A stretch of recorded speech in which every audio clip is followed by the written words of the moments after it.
Breaking the wall of blindness with wearables. Qualified in the Bangladesh lab. Ahmed Humayun, Bangladesh University of Engineering and Technology. Okay, thought experiment.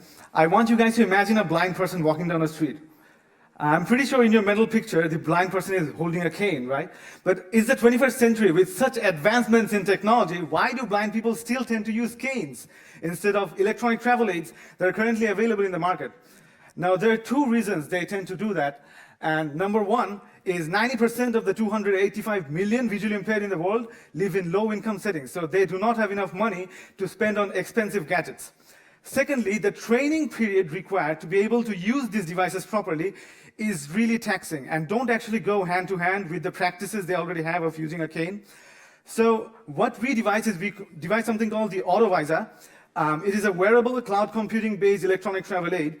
It has two main features. Firstly, it helps the blind in navigation. I'll be explaining it in detail. And secondly, it uses image captioning algorithms to describe the surroundings to blind people. So the thing is, what we were researching on is we tried to focus on how to convey information to the blind person, to people who are more accustomed to using canes in an effective way. So what they use canes for, like they use their canes to understand whether there are objects closer to the ground and to understand the texture of the path they're traveling in.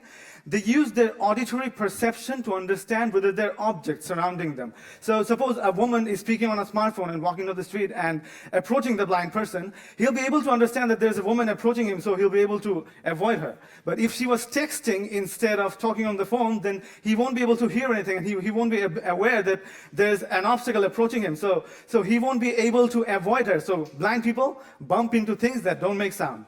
So what we were doing is, what AutoVisor does is it analyzes the scene that's in front of the blind person, and then it detects the objects what are present in the scene, and afterwards it uses microphones to understand which of these objects are actually making sounds that are audible to the blind person.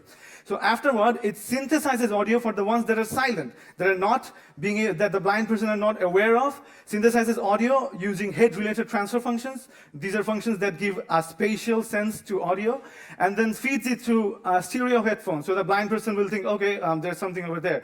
Like we're using audio, like we're using meow to denote that there's a cat over there. These are things that blind people are already accustomed to, right? So what we're doing is we're actually enhancing their perception of what's around them, just giving voices to the things that don't actually have voice. So using this, we've seen that there's a significant reduction in the time required to train on these devices. And this is how we plan on blind people are very sensitive to sound. Do they like wearing headphones?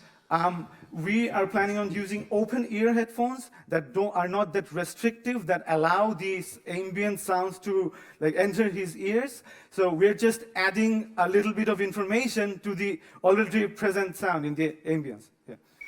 Thank you very much. Thank you.